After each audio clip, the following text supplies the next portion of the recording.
Doctor Rafiqul Islam হিলালির নেতৃত্বে কেন্দুয়ায় যুবদলের বর্ণাঢ্য র্যালি।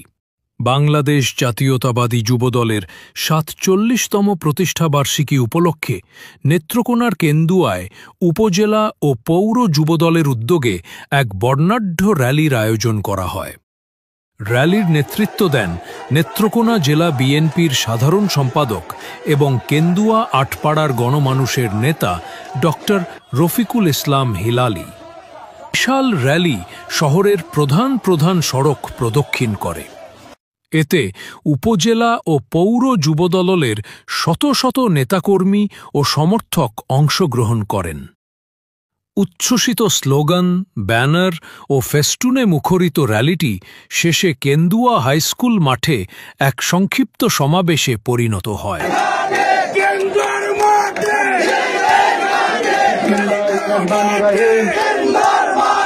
যুবদলের প্রতিষ্ঠা বার্ষিকী উপলক্ষে আজকের ঐতিহাসিক কেন্দুয়া খেলার মাঠে জনসমুদ্রে উপস্থিত যুবদলের বিভিন্ন ইউনিয়ন থেকে, ওয়ার্ড থেকে আগত যুবদলের ভাইদেরকে আমি শুভেচ্ছা জানাচ্ছি।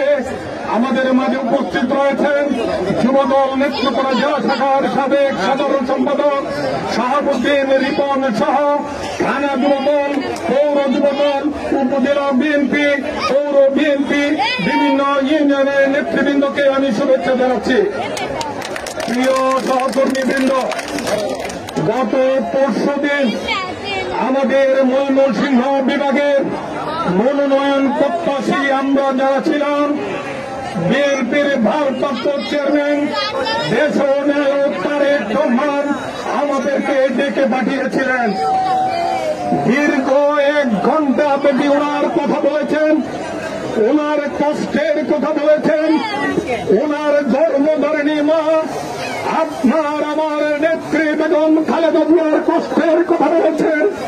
দীর্ঘ 1 ঘণ্টার অধিক সময়ে ওনার কথা শোনার পর আমরা যারা মনোনয়ন প্রত্যাশী ছিলাম, আমরা কেউ চোখের পানি ধরে রাখতে পারি না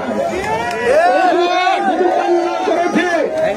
এবং একটি কথা তারেক রহমান সাহেবকে আমরা ওয়াদা দিয়েছে, মনোনয়ন আপনি যাকেই দেবেন আমরা তার নির্বাচনই করব। আজকে জনসমুদ্রে আমি কথা দিচ্ছি, জানি